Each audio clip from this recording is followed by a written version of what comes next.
It's on YouTube. Brilliant. Right then, let's get started, Zé. No worries. Can we swear? Can you fuck? Fuck no. This is a family show.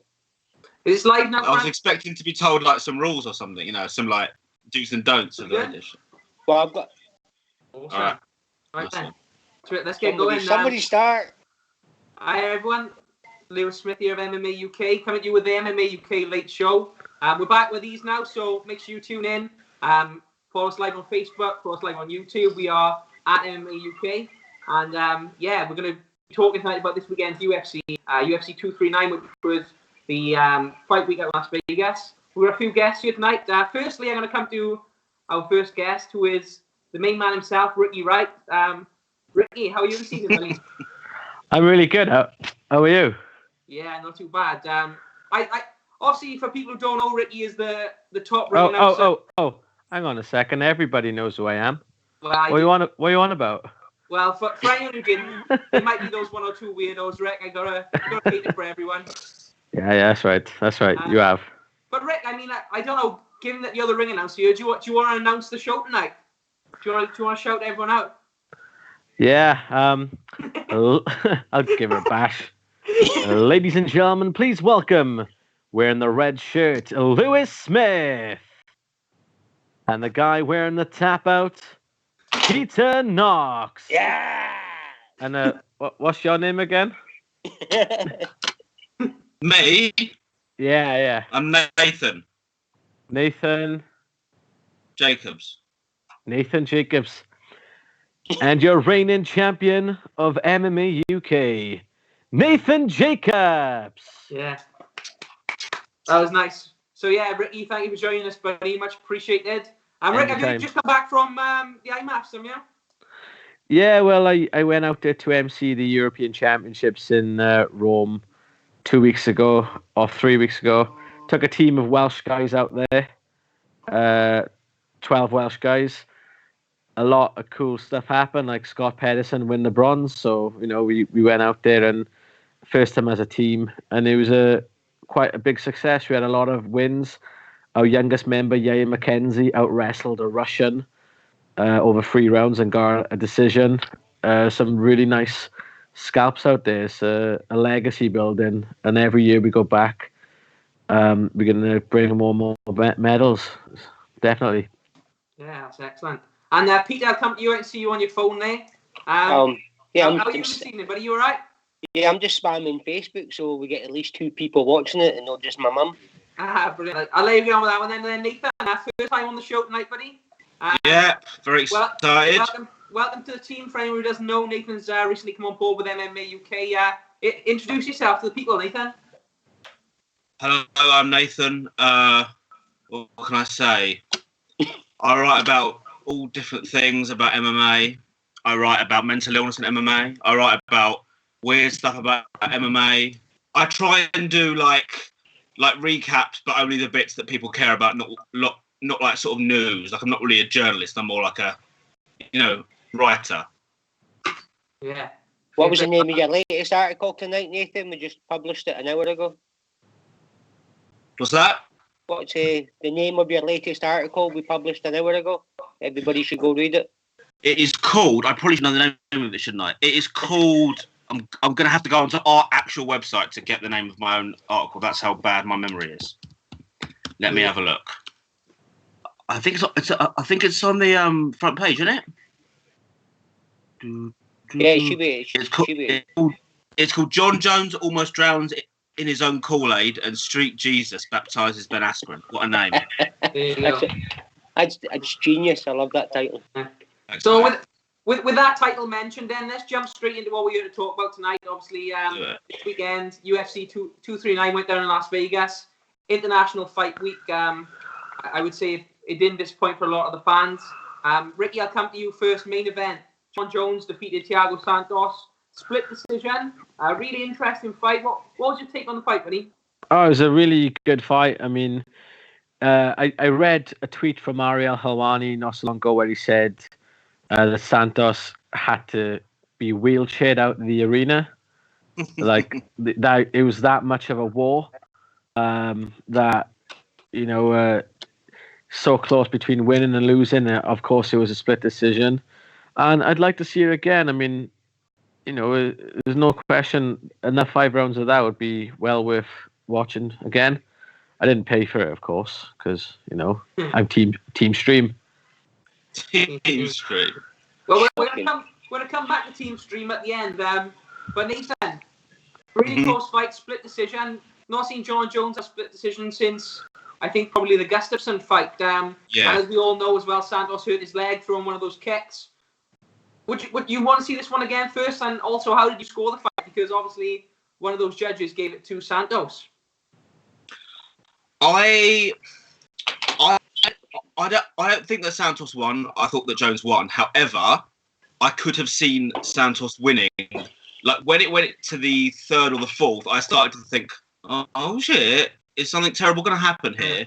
But I've got to be honest, I did think that John Jones won it, but I think it could have gone either way. And that's why when they announced it was a split, I just kind of wish it could have gone split in Santos.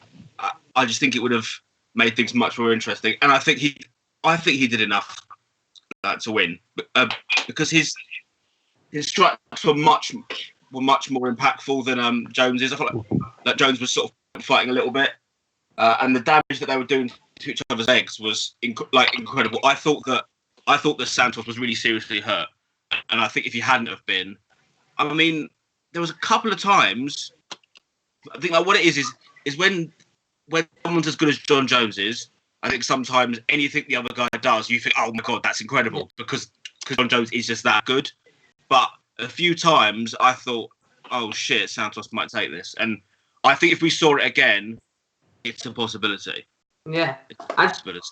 And Peter, another contender bites the dust now at this point. Is it a case of a rematch because there's just not much other competition for John Jones, or do you think there's going to be a different contender next time? Well, just to pick up what Ricky said about Santos being in the wheelchair, John Jones was carried out in the octagon as well. Yeah. It was a brutal fight. It was a fight of leg kicks for me, and it was absolutely brutal, the leg kicks they were taking, because Jones, he just seemed to take them. He wasn't checking them or nothing. He checked a couple of them, but his inside thigh was like a balloon. So as for who Jones faces next, I think that will depend on the result of DC versus Stipe. Because Jones is now hinting that if the fans want it, he'll go up to heavy and they'll do it. So I reckon if DC beats Stipe, they'll do DC v Jones, but it'll be at heavyweight. I think the other division will be put on hold until that fight's done. Yeah. And for everyone watching at home, Stipe is Scottish for Stipe Miocic. Just so people know that. Yeah, I was wondering what was going on there. Was that on purpose? Just the way I talk. Rick, do you want to see that fight? Which one do you want to see next, buddy? Do you know, I'd like to see him fight Stipe Miocic, because we've seen him fight Chicken Boy a few times, and I'd rather see him fight. If Jones goes up to heavyweight, I'd rather see the Stipe fight, to be honest. There's only so many times you can watch Jones versus Cormier. I mean, the banter leading up to the fight will be the same off the scale stuff again, but I think the fight will pretty much go the same. But I think Stipe got something different to offer in a fight against Jones, even though he's lost to Cormier in the past. Yeah.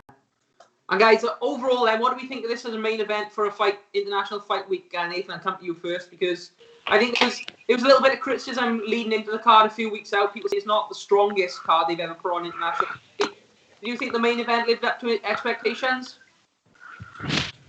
I think that, I actually mentioned it in my last article, or the one before that. I think that John Jones has become really boring just because he's so good, and I think it's not as fun to watch him anymore. And this was definitely evidence of it. I mean, it was almost the best fight ever, but it ended up being the worst fight ever. I think it was. I don't think it's really a main event. Yeah. Rick, you agree with that or disagree? Well, I always find that, like, I went to Vegas 3 years ago for International Fight Week, And I actually MC'd out there. I got to bring it. I was actually MCing for International Fight Week out there 3 years ago, but enough talking about me. I'm quite a modest guy, but like that was a huge card 3 years ago, and I left feeling really deflated. But this card might not have been as big as people want it to be, but I think a lot of the fights delivered. So like I've been to UFCs where the cards have been amazing and the fights have been terrible, and vice versa. So you never know what you're going to get, and I really enjoyed the card, the fights at least, Yeah, fair play, and then that takes us on to the co-main event. Hey, Lewis, it's been a couple of comments there about the Mick Kane says Johnny Walker up next for Jones. Now I've seen a few people want that. I don't think he's ready yet, but it would be one to watch. Frankie says Jean next. I don't know how to pronounce his second name. You have a look. Where are we looking? Sorry, on the comments, is that? Jean, son of a bitch. Jan. I don't know how to say his second name. How do you pronounce it? If I can't pronounce Stipe, I've got no fucking hope of pronouncing that. Blakovic? Is that how you say it? Yeah. Blakovic? Yeah, so Frankie said that, so it's just a few people commenting about that. Right, no, fair enough. Move on. So we got to this co-main event. Peter, I'm going to come to you first with this one. Who was it again? Holly Holm. Talking about obviously dominant champions Amanda. I think she cemented herself now, isn't she, with that head kick KO of Holly Holm? Well, I was talking about that earlier, and if she beats Cyborg in the rematch, she's the undisputed GOAT. I know a lot of people say she's beaten everybody it is, and she has, and you can't argue with that. And I wouldn't argue with people calling her the GOAT right now, but I think she would definitely cement it 1,000%. Because that fight with Cyborg was whoever hit each other on the chin first. They were just both going full pelt. You know what I mean? It was a crazy fight, that one. The Holly Holm one, a lot of people were tipping Holly to pull off the upset with her movement and all that, and Amanda stepped up again and just absolutely smashed her. I was watching Dana White afterwards, and he was hinting that Holly possibly quitting the sport now and retiring. Which I thought, why is she talking like that? It'd be up to her. I don't think she should quit yet. I think she's got a couple of fights in her yet. But I think, Amanda's there, that she's got no chance of getting the belt again. So. Yeah. No, it was, and it kind of reminded me, Rick, I don't know if you agree with this or not, but a couple of years ago, people used to describe John Jones and say he'll take your best skill and use it, and he'll do that to you. That's kind of what I felt about Amanda Nunes in this. Holly Holm is known as the big kicker. We thought if she would win this one, it might be with a head kick. And then she goes and head kicks her, puts her to sleep in the first round. What was your thoughts on the fight? Well, I'm a massive fan of Holly Holm and what she's done in boxing, kickboxing, and now MMA.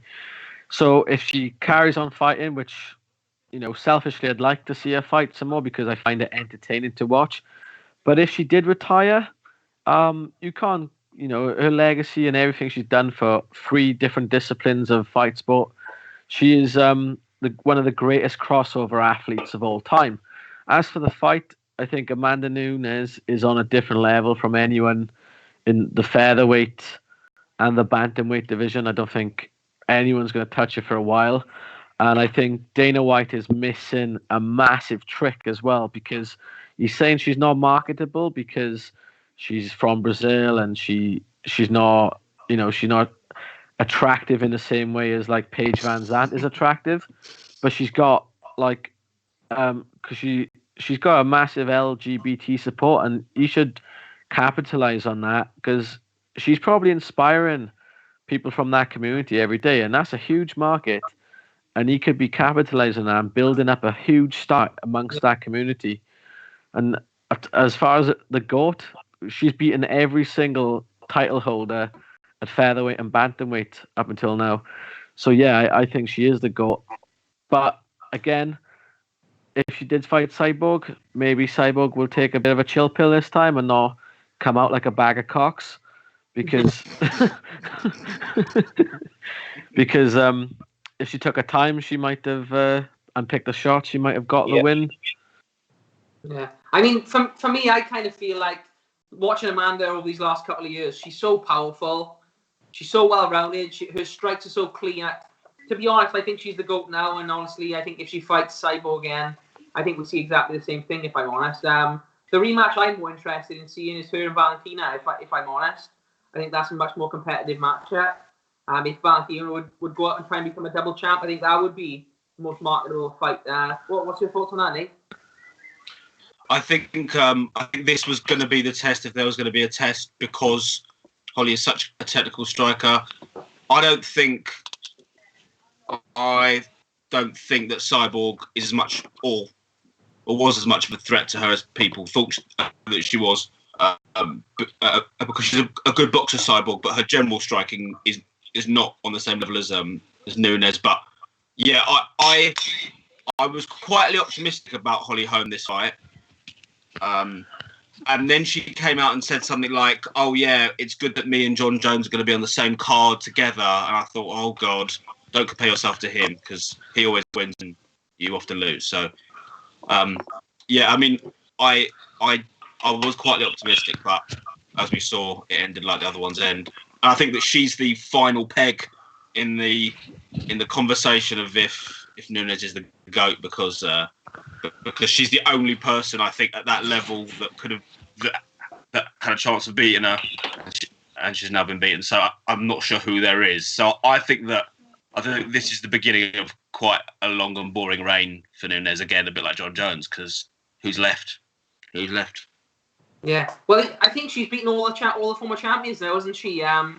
She's beaten Ronda Rousey, Miesha Tate, Holly Holm, and Cyborg. So she's beaten all the champions, and I mean, let's be fair, she's done it in seriously impressive fashion every time. So, and obviously she's beaten Shevchenko before she became a champion. So, yeah, I mean, I don't think at the moment there is much argument that she isn't the best. And I mean, whatever fight she has, I think everyone's going to tune in and watch now. Specifically, like Ricky said, if they can market her right, I think there's definitely a gold mine there on Amanda Nunes. So, I mean, give it some time. I think it'll come, because the UFC, they're not, although the UFC is doing really well, I don't think they are where they were a few years ago in terms of stars, when you've had sort of Conor fighting, Ronda fighting. You know, I think they've dipped a little bit, and I think they definitely need to build some of these superstars back up. Personally, I don't know, what's your thoughts on that, Rick?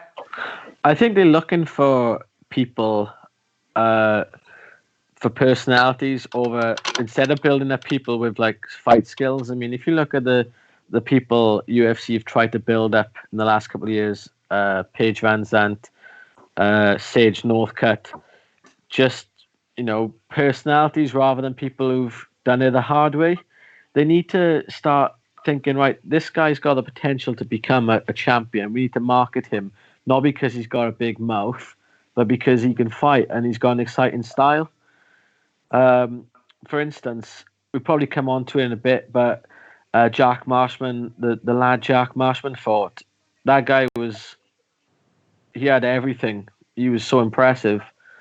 And I hate to say it, but I hope it brings Jack Marshman comfort, because the guy who beat him, I think he will go on to do some big things in the UFC, and Dana White needs to hitch his car to him as soon as possible.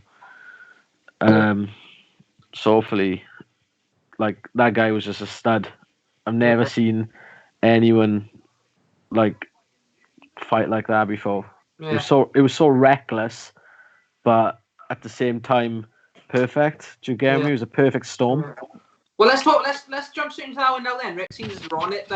Obviously the headlining fight for the early prelims was Jack Marshman, obviously Wales' own, veteran in the sport for Wales, and a real pioneer in the sport, I would say, in this country.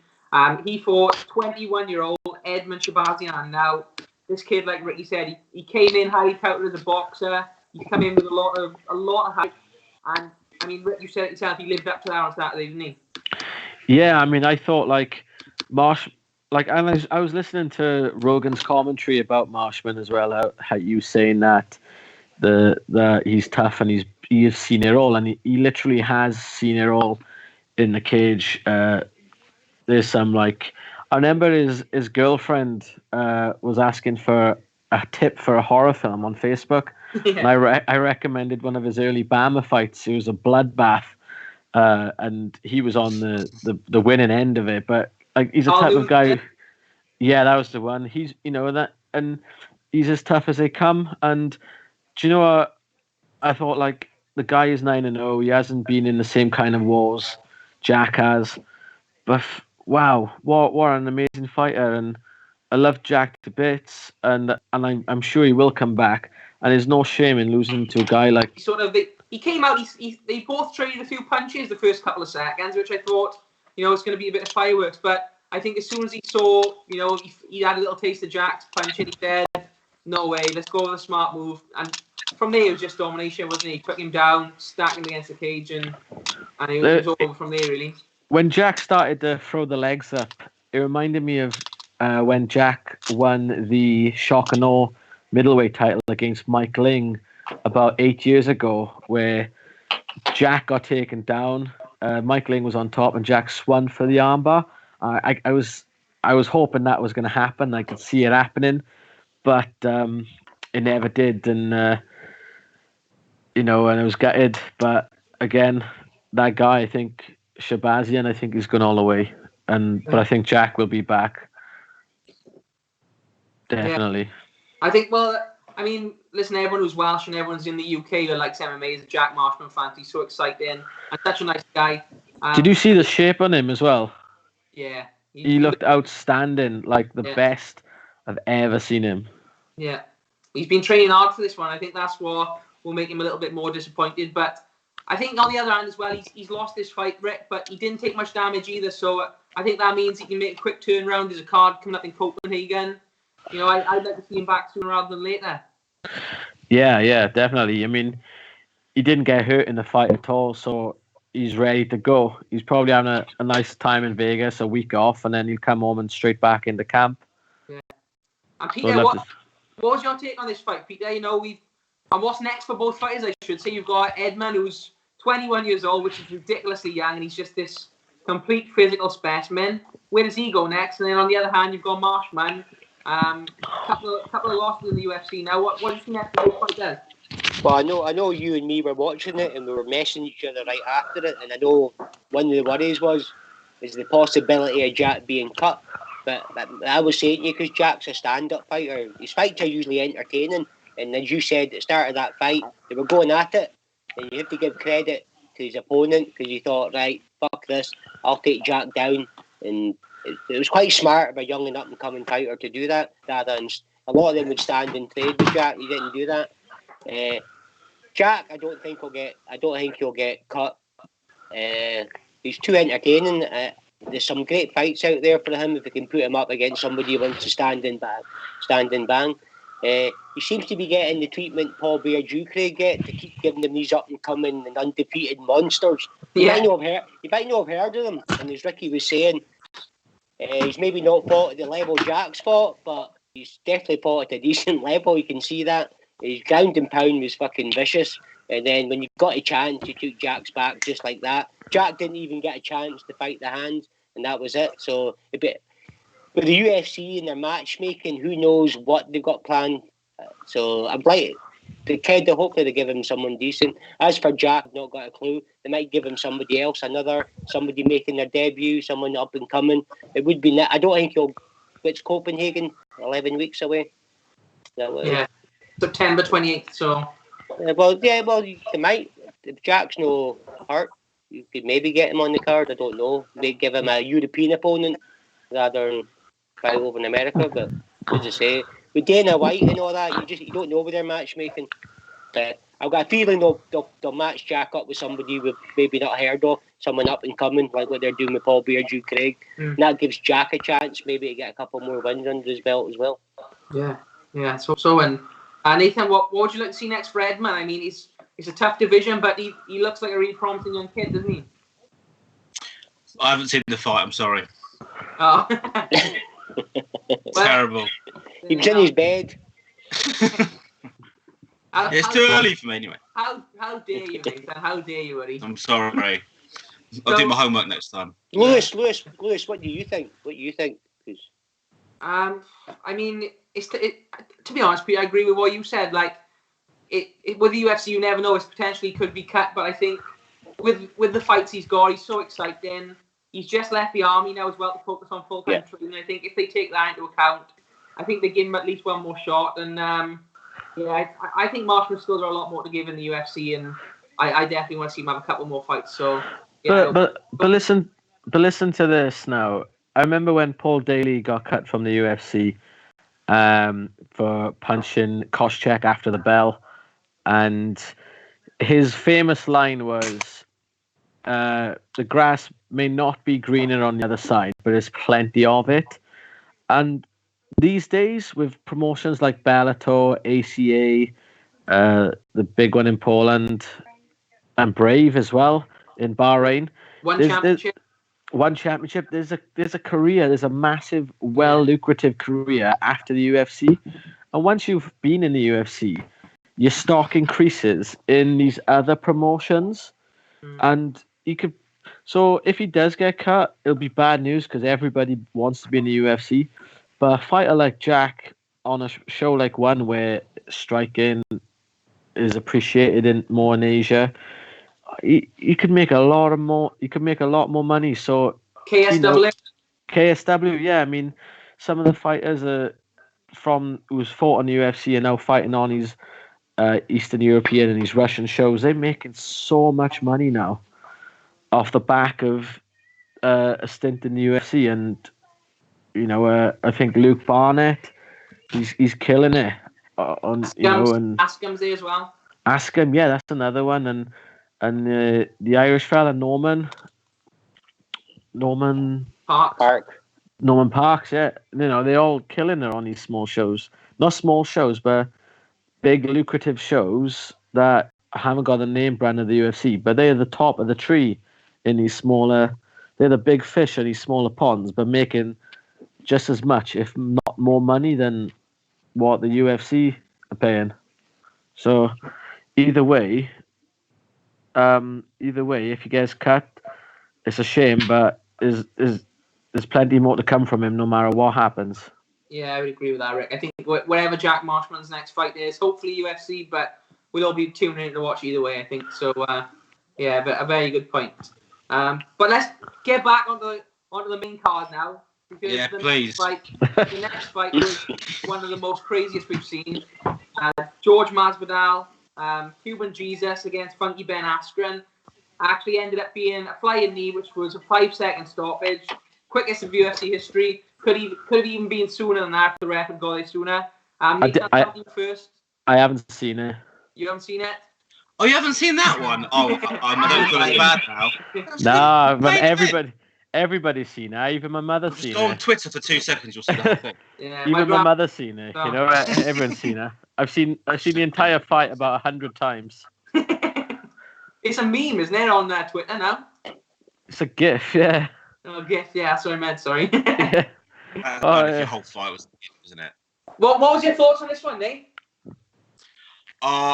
I thought I didn't think that it was going to happen like this. Obviously, I'm sure that no one did. I thought that Askren was going to get in there and Khabib him, but he at all didn't. I'm kind of a bit baffled. I'm not really sure what it even means, because I think if they ran it back, I mean, like, he can't do that twice, can he? And he can't do it next time. So what's he going to do? Like if he did get a title shot, George Masvidal against Usman, like, he's not going to have to flying knee him, is he? So I don't know. I think it's almost like a freak accident, like, took place in the ring. It just happened to be like after the bell went. No, I wouldn't say it was an accident. I mean, if you look at Askren's entire career, it's just if you look at his entire career, his first move is always to shoot the double leg. Yeah, and Masvidal timed it perfectly. He drilled it. There's footage of him drilling the flying knee, and it was a perfectly timed, well executed game plan. All 5 seconds of it. It's like a 5 second. Yeah, no. I actually put that in the article that I just posted on MMA UK. That it's like a 5 second game plan, basically. But if you missed, I don't know what you would have done next. Well, that's what happened with Darren Till. He came out and just basically kicked him in the balls, and then it got reset.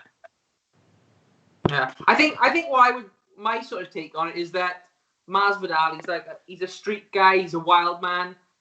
He might not do the same thing against if he gets fight with Usman, but he's going to do something equally as wild. I always feel like I said, he came out charging against Kell, ended up kicking him in the balls. It didn't work straight away, but he has got that kind of element of a wild side about Masvidal, and I think that's why he's got such a big fan base. I think that's why he's going to fight for the title next. Incredible knockout. I don't think he'll fight for the title next, though. I hope he does after that, because he was just such an insane knockout. He's got so much momentum now after knocking out Darren Till in London, knocking out Ben Askren. Sure. I think he gets a title shot next. I mean, Peter, what do you think? I know you're a massive Ben Askren fan.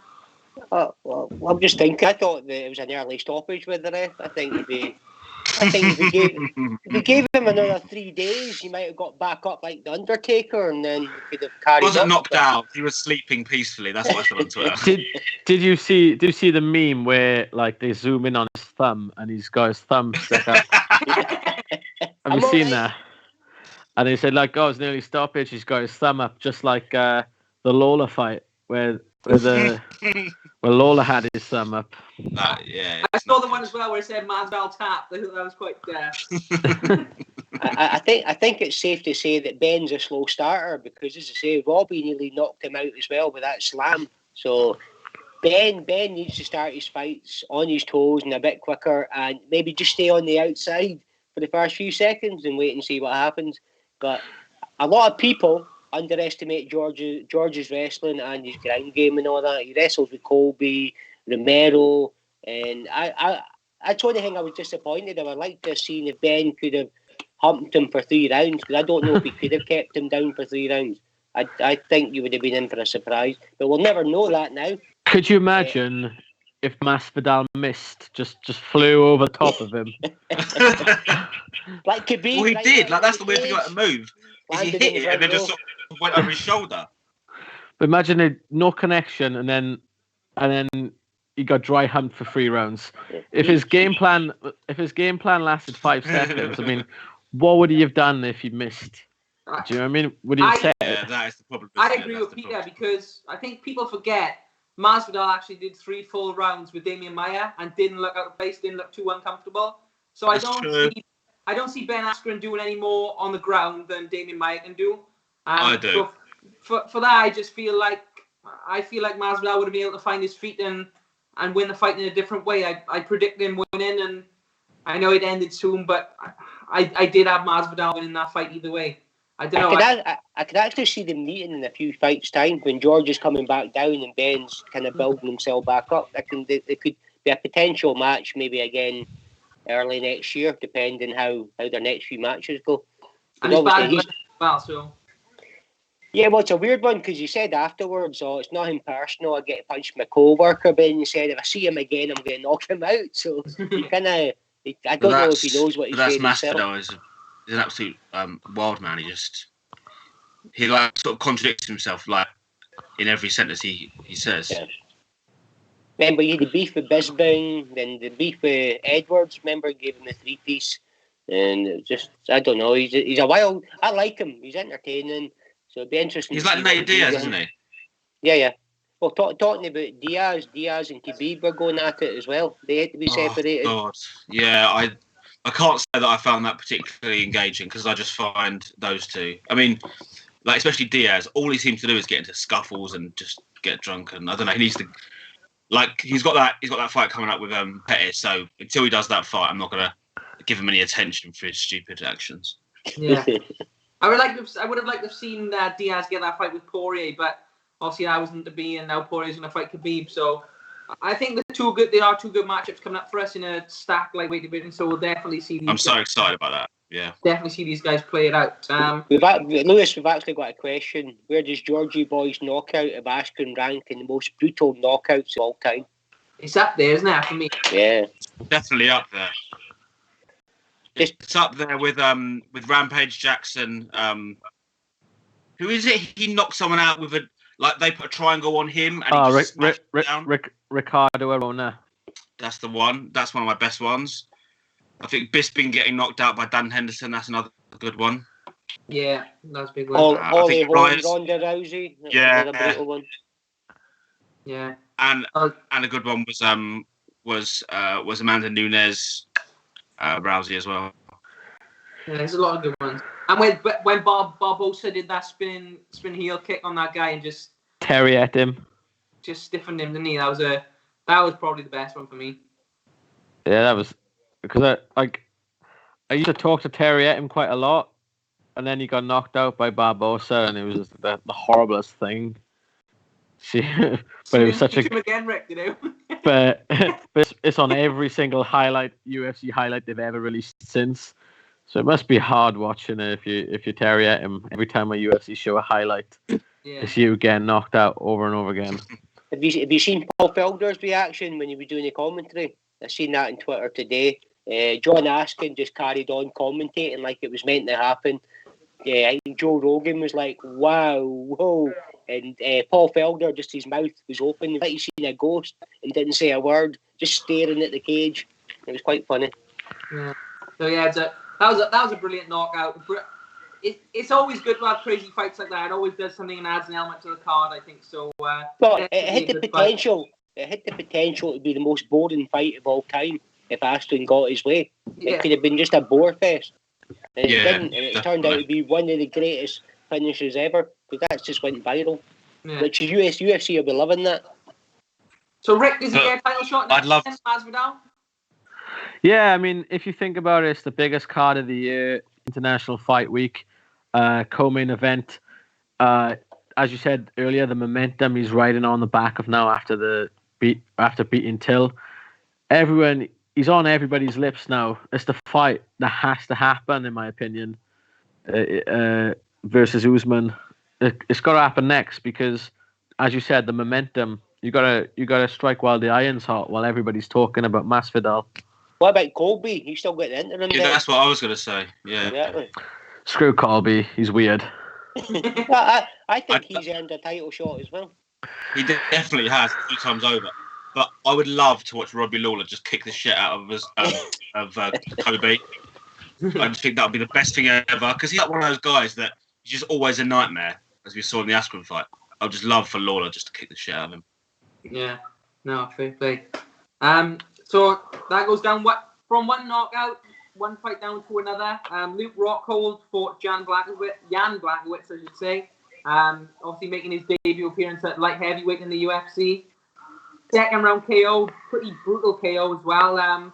Peter, I'll come to you first on this one. What was your take on Luke Rockhold's performance and Jan Blachowicz's performance as well? It went the way I thought it'd go, and I was surprised because a lot of people, and I'm talking about high level coaches in Europe and all that, were all tipping Rockhold, and I thought the guy's stepping up a weight. He's a bit bigger, but if you hit his chin, he's going out. I just thought if he hits him, then he's going to get knocked out. I think he's broke his jaw. I think Dana was saying that Luke should maybe retire now and concentrate on his modelling and stuff as well. As I say, I don't know if it stems from the Bisping fights, but I just don't like Luke at all. I know he's got a bit of a fan base and all that, but he's an arrogant. You can see with the Bisping one, he was arrogant when he beat him, and then he underestimated Michael in the rematch, and we've seen what happened there. I just don't rate Rockhold at all. Peter, do you think he's got a bit of a glass chin now after that Bisping fight? But don't get me wrong, if the hit he took, I think it would knock a lot of people out. So I wouldn't say he's got a glass chin. I just think he was hurt before that when he got clipped earlier on, though, wasn't he? At the end of the first round. I can't remember. I was drunk. Did he? Oh yeah. Is that when you done the wee chicken dance? Yeah, he did a little. He done a wee. That was the end. He took a hit after the round ended, didn't it? Yeah. The bell ended. Yeah, but I think the referee said you already started the move when the bell rang, so it's okay. Because I thought, we could have maybe a no contest or something here, or he might say he can't continue, whatever. But give him his due, he went and continued the fight. But as I say, I just don't rate Luke at all. I've nothing personal against the guy. He just comes across as a bigger dick now that he stepped up a weight. But I think Dana could be right, and maybe it's time for him to hang. Well, maybe he could go to Bellator and raise some hell there. You don't know. As Ricky was saying earlier on, there's a lot of money still to be made there as well if he wants to. He'll be a big fish. He'll be a big fish on Bellator. Former champion. That's what I thought when he was talking about Holly Holm. I thought, I don't know what our financial situation's like, but if she needs to continue fighting, why not just go to another promotion and become a champion? You could easily do that in a different promotion. Yeah. And Rick, speaking of that first round with Rocknell doing a little bit of a chicken dance, that's something I wanted to ask you about, a more technical question. If he threw the punch and bell went when he threw it, does it count if it lands after the bell? If he threw it before the bell went? Recently in Bangkok when I was emceeing the Asian Open, bit of a brag there. In the super heavyweight final, there was a guy from Bahrain, Pasha Karanaev. He threw the punch, the bell went, and his opponent was sparked out cold, like completely goners. And but he got hit after the bell, but it still counted because the bell doesn't really stop the fight. It's the referee gotta initiate the fight, and he threw the punch before the bell went. So yeah, I mean, it's perfectly fine. As long as he's not throwing after the bell, as long as he's not doing a Paul Daly, trying to sneak around the back of the referee and land another shot. Yeah. It's hard to stop a mid punch, mid kick, but you think the fighters hear that 10-second warning and kind of know the round? Because you see that sometimes when you hear it, they go in a bit harder. You think he knows it's a later round? Well, let me tell you something now. Every time you hear the 10-second clapper, you always get one cornerman who goes 10 seconds, 10 seconds, 10 seconds, 10 seconds, and you're like, nah, mate. Every time you say 10 seconds, another second counts down, but they still shouting 10 seconds. Then the bell goes. So like, not everyone is aware of the time around them. I don't think, especially some cornermen. But you are aware. Like, I find a lot of times when the 10-second clappers go, fighters just go hell for leather because they know they've got a bit in the tank and they just give it the last 10 seconds. So I don't know. It's hard to know when the bell's going to stop. You don't count down in your head unless you're like Rayman or something. Like, but it happened in the Melendez fight, didn't it? He didn't do much, and then when the Clarkson went for the last 10 seconds, the 3 round, he came at him. Come on, you motherfucker! And I'm like, you're a bit late with that now. You know what I mean? So he heard it. Oh, sorry, mate. Go. On you go. I thought in the Cowboy Ferguson fight, Ferguson threw a punch after the bell. Like, it was like ding, and then he just threw one more. Yeah. It's like, I mean, it's a difficult one because it does seem aggressive and it is dirty, but at the end of the day, you're in a fight, so I suppose it is the ref's job to get them away from each other, isn't it, really? Yeah. And Nate, what did you think of Rockall's move up to light heavyweight? Did you like him at that weight, or do you want to see him to fight there again or go back to middleweight now after that? No, oh, sorry. Oh, sorry. I thought you said Rick, sir. No, I said Nate. I think you're Ricky Wright, okay? I thought he said Dick in both of you. I thought this was the Ricky Wright show. No, it's 100k drop, Ricky. 100k drop. You just need to answer this question correctly and you'll win. What was the question you fucked up? Was it about fish? The baguette diamond. Was that what it was? A diamond? Yeah. Baguette diamond. You'll never forget that, will you? Never, ever forget. If I ever propose to my girlfriend, it will have to be with a baguette diamond now. So yeah, anyway, Nate. Oh, sorry, mate. Yeah. Crack on, Nate. A baguette. No, sorry.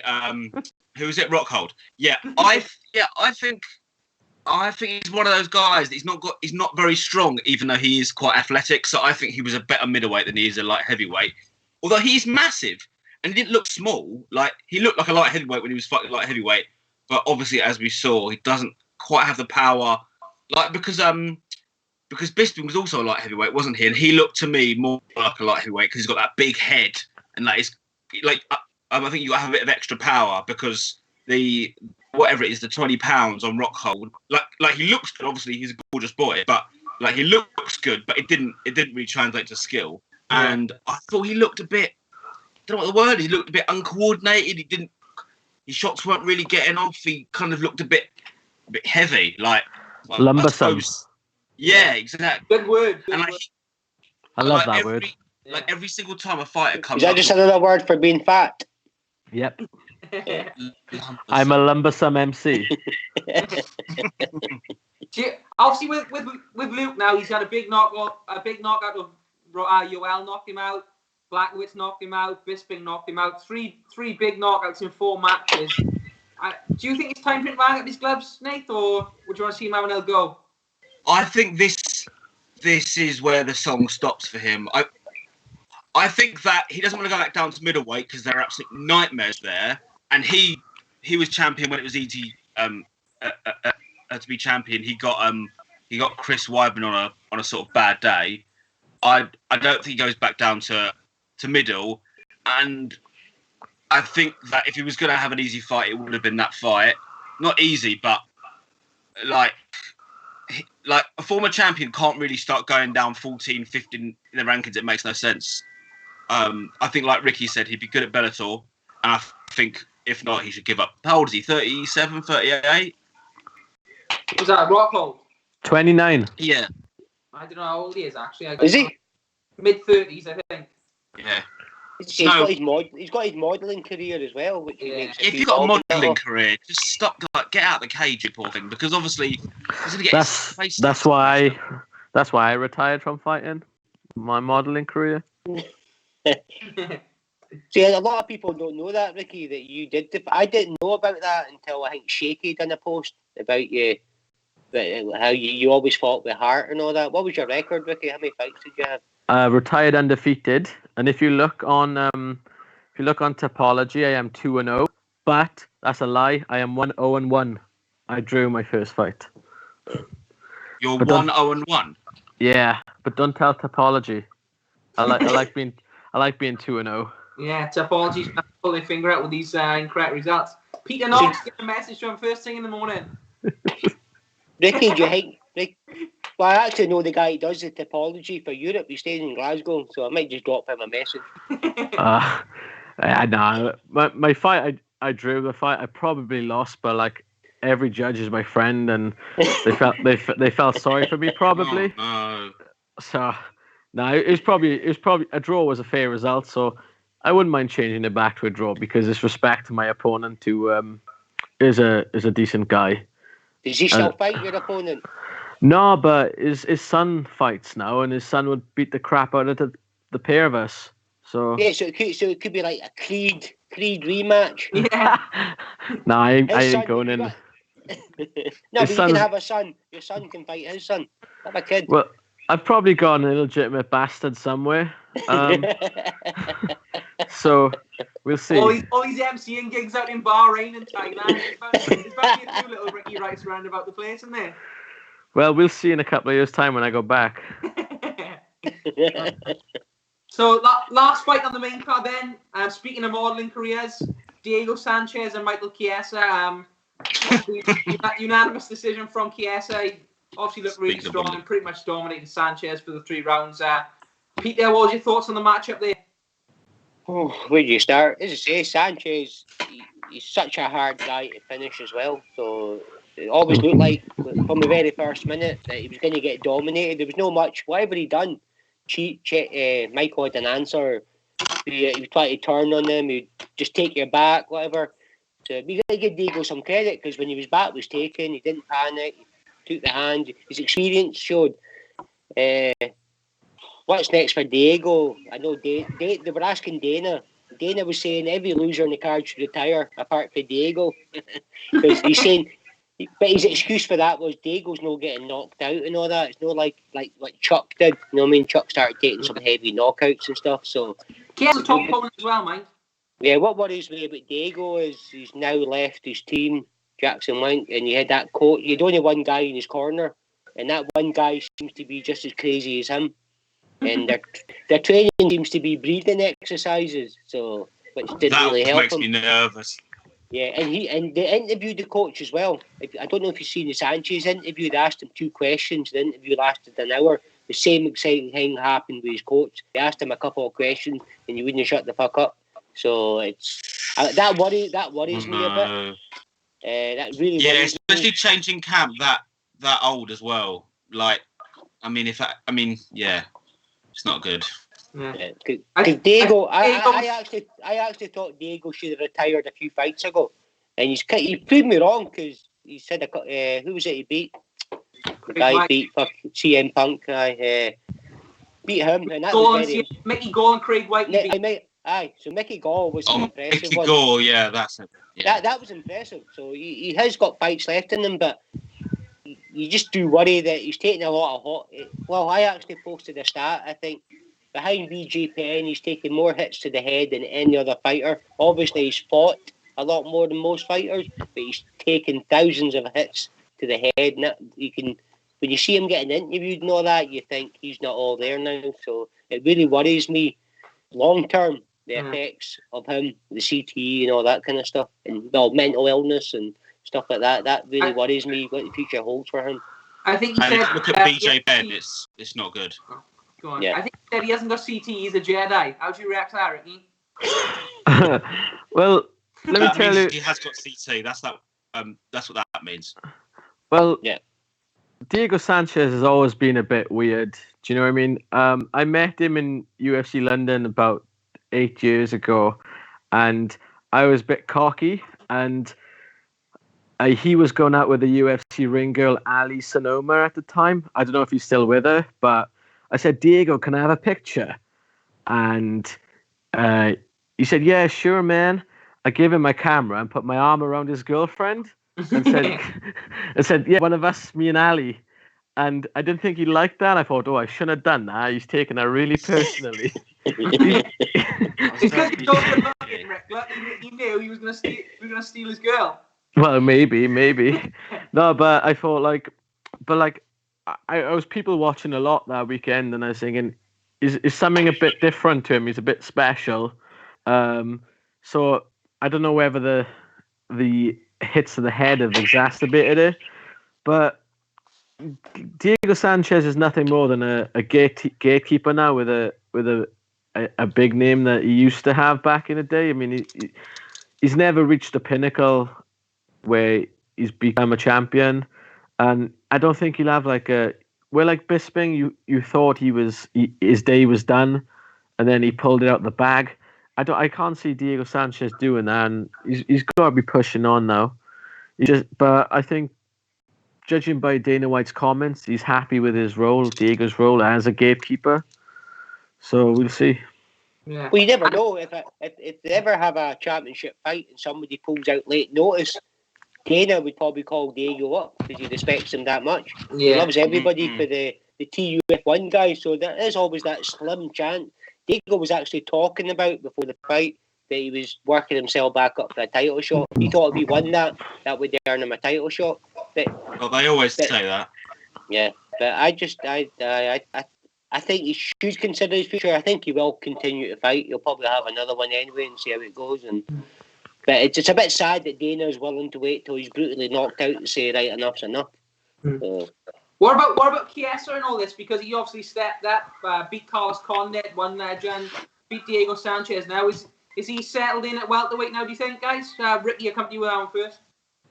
Yeah, I think he should just keep doing what he's doing. I mean, again, Diego Sanchez isn't the same Diego Sanchez from 6-7 years ago, but he's still a big name. And again, it's all about momentum, and he seems to be riding high. But I don't know, I can't see him touching the top of the tree at the moment. Masvidal, Usman, I don't think he's that level. No? I don't know. Nate, what's your thoughts now, buddy? Chiesa, what's next for him? Who, me? Yeah. Oh, sorry, mate. Yeah, he said Dick. They went new. I think that I think that Chiesa will end up being like Diego Sanchez in the future, because he's good, but he's just that he's very good but unranked. Or what is he ranked at welterweight? It can't be higher than like 12 or 13. I don't know.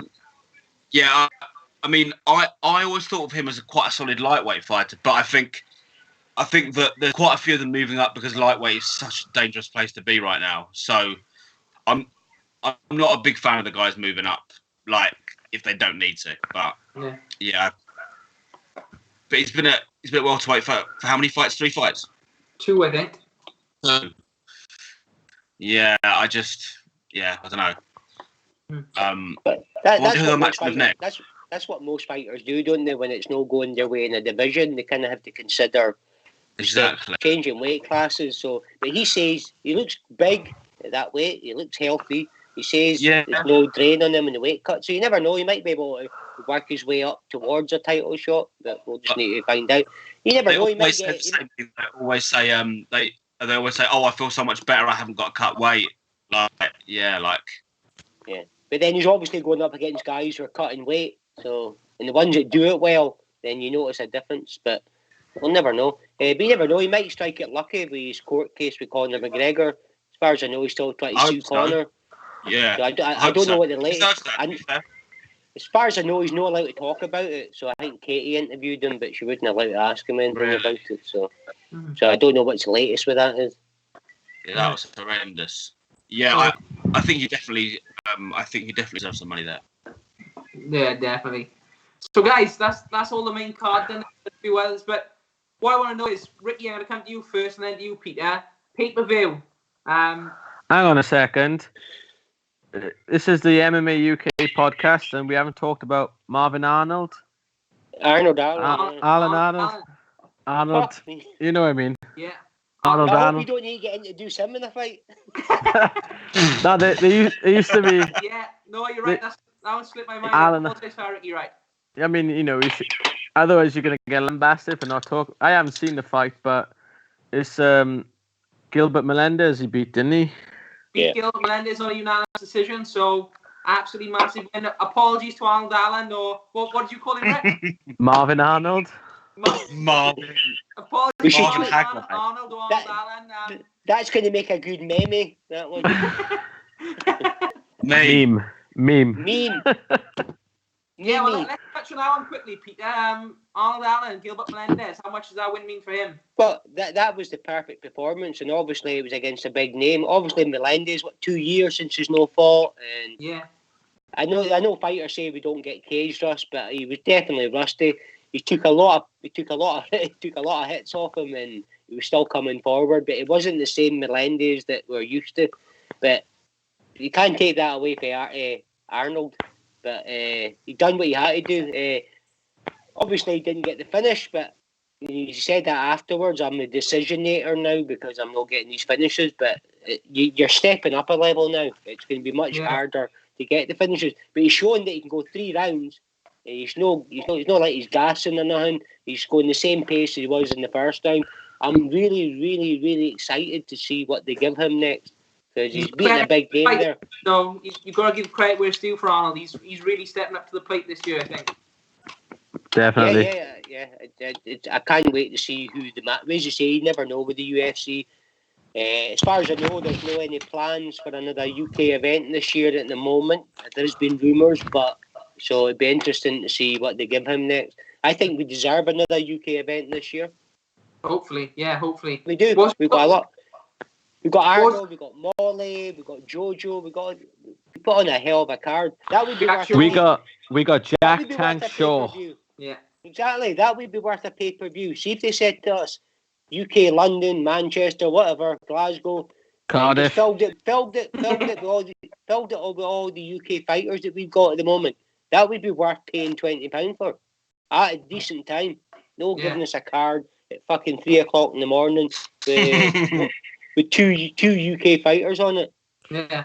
Well, we're coming into my next point now, which is none of them were on with what you had to pay for anyway, were they? None of them were on the main card. Yeah. So it made it worse. This was what I was going to say, Peter, with regards to the pay-per-view. We'll get onto that now. I already paid for Fight Pass and BT Sport specifically for UFC fights. Obviously, then you have to pay additional ones for pay-per-view. Is it a bit of a piss take, do you think, from BT and UFC? Well, it depends who you listen to, because BT released a statement and they're blaming the UFC, and the UFC are blaming BT. I think it's got to do with, obviously, they're going to go to 11 sports, and we knew at that time that 4 cards per year under 11 sports would be pay-per-view.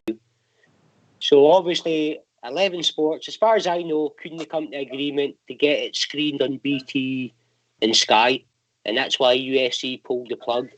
So they had a clause in the contract that they could go back to BT, and I think they went back to BT and goes, look, same deals before, apart from maybe 4 cards a year, we do pay-per-view. So BT, I think, have accepted that. I think they've went and done this totally the wrong way. I think if you're going to do I think it's a bit early for the sport in Europe to be charging us pay-per-views at 2, 3 in the morning. Maybe it might have worked with a Conor McGregor card. You don't know. You probably would have got a few people paying for that. As I say, I think they've been better waiting for a massive stack a UK card. Absolutely fucking stack it with Darren Till and all that. Everybody on it, Stevie Ray, whoever they got, just stack it with British fighters and European fighters. The biggest European event of all time. Just absolutely have a Jojo versus, who did I mention earlier on? Molly. That could be a main event for a UK card. I would pay to watch that. But listen up now. Every time they put on a UK card and stack it full of European fighters, you get like so many fans complain that we get the UK fighters. And to be honest, when I used to go watch UFC's regular, I would only be going for the UK fighters. You know, I've seen them come up from the amateurs through the novice pros to the pros to the UFC. I wanted to see them on the big stage, but so many people would complain that we haven't got any big American names. Where's the Anderson Silvas, the Chael Sonnens, and all that? And it's like, mate, you know, these are the homebred fighters. Like I used to watch. I think that's the difference between a casual and a casual fan and a sort of a diehard fan, really, or not even a diehard fan, but a specific MMA fan. You know, if you're out watching local fights and seeing these guys, as most of us are, then when you get to see, you want to see those guys on a UFC card. If you're just sort of someone who's watching Conor McGregor, John Jones, then you want to see one of those. So I think that is kind of where the divide is between someone who just watches casually now and again and might make a trip to London if UFC's there, and someone who sort of really does love the sport. I think the time difference is a big. It's easy for us because it's 3 in the morning. We know we can get a cheap link in the morning and watch it for free quite easily. Yeah. So, but the next pay-per-view is going to be Abu Dhabi, which will be slightly different. It's going to be more. It's going to be on a lot earlier for us. It'll be on around about 2 p.m. in the afternoon. Exactly. So. Oh, really?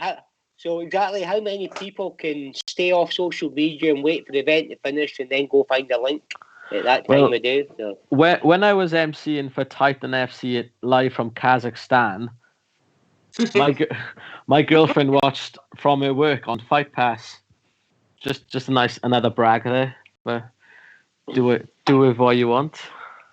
Yeah. For anyone who doesn't know, Ricky Wright's an MC as well. If you didn't know it after this chat. But Kazakhstan is in the same region, and she watched live from work under her desk on Fight Pass on her phone. You know, and if I had a real job, that's what I would be doing too for the Abu Dhabi event. Yeah. And Nathan, what's your take on this whole pay-per-view situation in the UK? Do you think are UK people too stingy to buy, or is it something that we're going to have to get used to? I don't see why we should have to pay if it's in the middle of the fucking night, as well as having to pay to pay. That's the problem. Is paying, have to pay. Who's stingy is your answer?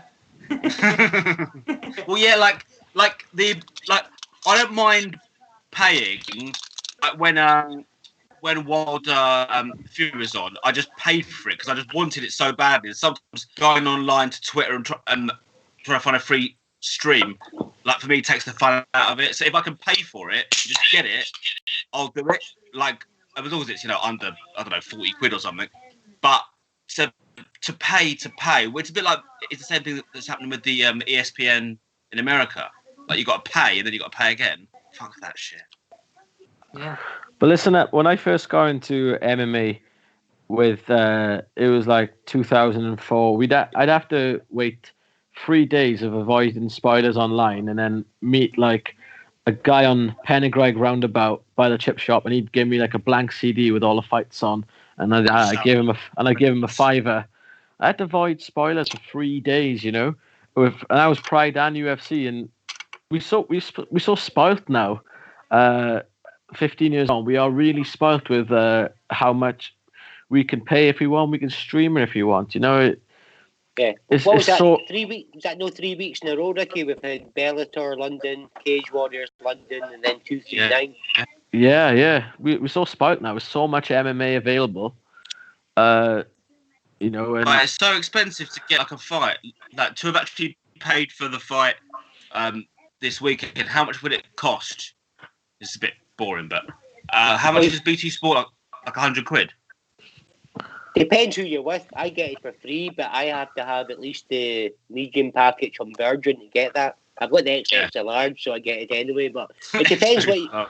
But as I say, BT have got like the Premiership. They've now got the WWE from next year.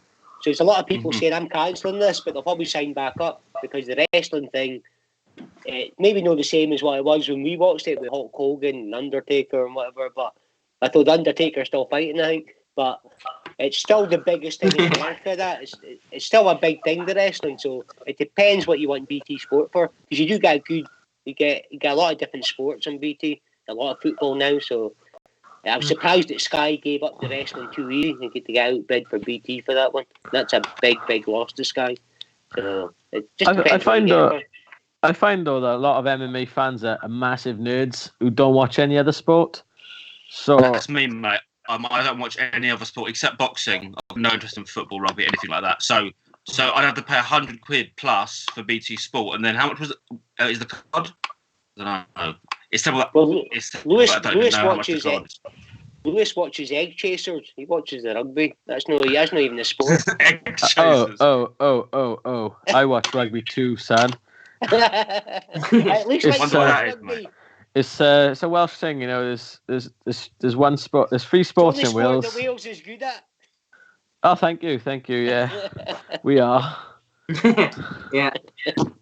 Well, guys, I think that little segment there brings us to the end of the show this evening. I want to say first of all, Rick, big thank you for coming on, buddy. Where can people get you on social media, buddy? Twitter, MC_Ricky_Wright. Same on Instagram. Yeah, just if you want to follow me, I just talk shit most of the time. I think they gathered at this last hour, Rick. So. But yeah, no, seriously, big thank you for coming on, buddy. I know anytime. You're a jet setter these days, so good to pin you down for a little chat. Oh, hey, Lewis, this is every week this happens, right? I know you weren't on last week. Katie done it, right? Yeah. Chris Emmanuel does it. You've not asked our guest the greatest question in the world. Go on, I'll let you do it. Right, so this is to you.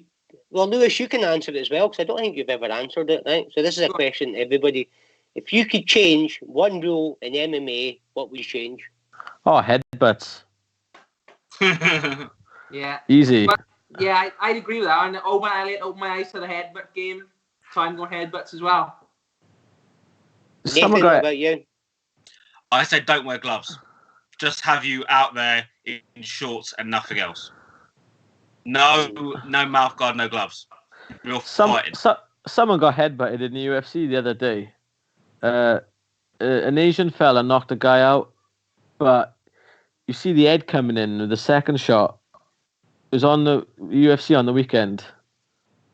No, I didn't see it. But see, what one answer I've never heard is, well, I think I've heard one person say this. I would get rid of rounds. I wouldn't have 3 rounds or 5 rounds. I'd just have one big round. Old school. Richard Shaw said that, didn't he? That would sort men out for the boys. Yeah. No breaks, just straight in there. You get a lot more finishes. Yeah, a 15-minute fight. And a lot more asthma attacks as well. But you get a lot more. You wouldn't get these shitty decisions and all that, and more the blaming the judges for being robbed and all this kind of stuff. You get more finishes. One continuous round, maybe Because a lot of fighters depend on those breaks as well. That's part of their strategy. I'll get this by the first round. That guy will start to gas and stuff like that. It would change the game plan. And that other one that somebody is another good idea is telling them the scores for each round as well, giving them the official judges' score. They do it with the WBC and in boxing. They have trialed it, but sometimes if you're up on the rounds and you know you're up on the rounds, you're gonna just gonna tuck up and coast the rest because you're not gonna have to overcommit.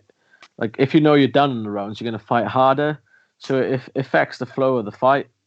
But I was watching Polaris, the grappling competition, not so long ago. And I think it's 1 15-minute round, but they break it down into 5 minutes. It's 3 rounds, but without a break. Do you get me? Yeah. So after the first 5 minutes, that's considered the first round. And then the second set of 5 minutes is the second round. And the third 5 minutes is the third round. And each round is scored individually, but there's no break in the rounds. But is there a bell? Polaris, yeah. No. There's no bell in between the 5 minutes. It's just. Oh no. Round. Yeah. Oh, so that they don't go round 2, round 3. No, they just keep going. Oh. Okay. So why have rounds? Just for the judging. Why have rounds? Just for the judging purposes. Just judge one round. It'd be much easier, wouldn't it? Judging 3 rounds, wouldn't it? It would be. Just each person just has one score, not exactly. I was actually talking to a judge because there was a few. I'll remain nameless, but it was over the Cage Warriors London. Obviously, there was a few decisions there and all that, and he was showing me what they need to work on. And I don't think a lot of coaches and fighters realise what fight was it, Lewis, with Katie's guy? Who was it? Fredericks. So basically, Webb was taking Fredericks down, but he wasn't doing anything. So the judges don't score that. Like in the 5th round, after they got the point deducted, Webb took him down. He only landed 2 blows, even though he was in top for 4 minutes. He only landed 2 blows. Fredericks landed 40 blows while on the bottom.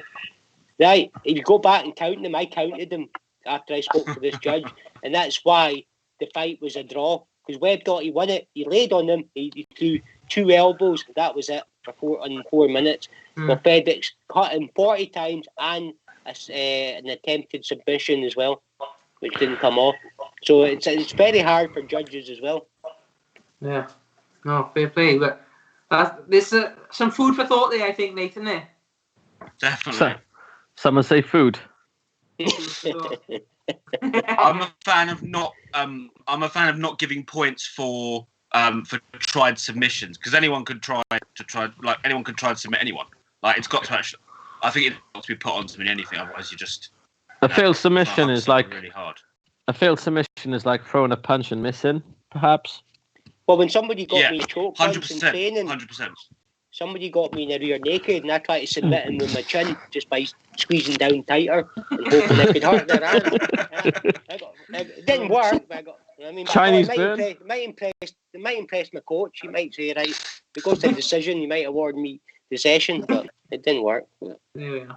That was next time for that one, Peter. I think that is actually a good move. I reckon you could exactly just once they got under there, just dig your chin in. Yeah, squeeze like fuck. No, good thing. Ricky will know what I'm talking about. He's had a couple of fights. I thought you were going to say a couple of chins then.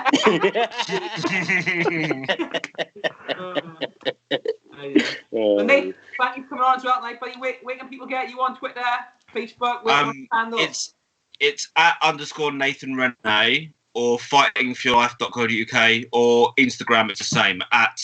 Is it at _Nathan Rene? Yeah. Yeah. Enjoyed your first late show? It's been really like a spiritual experience for me. Brilliant, buddy. Well, great to have you on. And that means he's wet himself. Always, yeah. Always, once an hour. Keep the camera facing up, buddy. Keep it facing up. And Pete, wait, no, I can't call you Pete. Can I? Gotta be Peter. Yeah, you're sat. He gets a bit. Oh, He gets boss, a bit techy about that. But Peter, what's the hashtags for MMA UK? Where can people get at us? I thought you were going to ask where they could find me. Maybe I want some attention for the change. No, because last time I asked, Twitter, Peter. you said don't bother. Oh, did they? No, Yeah. The only thing I've got in my head is you can get me at www.fuckusc/fuckbtpayperviews.com. Hashtag team stream. Yeah, as for the, if you want, as I say, I said it last week, you want any streams, drop me a message and I'll fucking, oh fuck, I've just got a notification saying Frankie's using a device that could help him masturbate vigorously when Ricky Wright's on the show. Can you see that on your phone there? There you go. MMA UK is quite easy. It's MMA UK on Facebook, but on Twitter, Instagram, YouTube, just type in We Are MMA UK and you get to see lots of great interviews by Lewis, Katie, James. Maybe Nathan will do some interviews now that he's appeared on camera. So yeah, one day. Yeah. Well, guys, thank you very much for joining me, and I'll catch you all next time. All right. Bye. All right, thanks, guys. Cheers.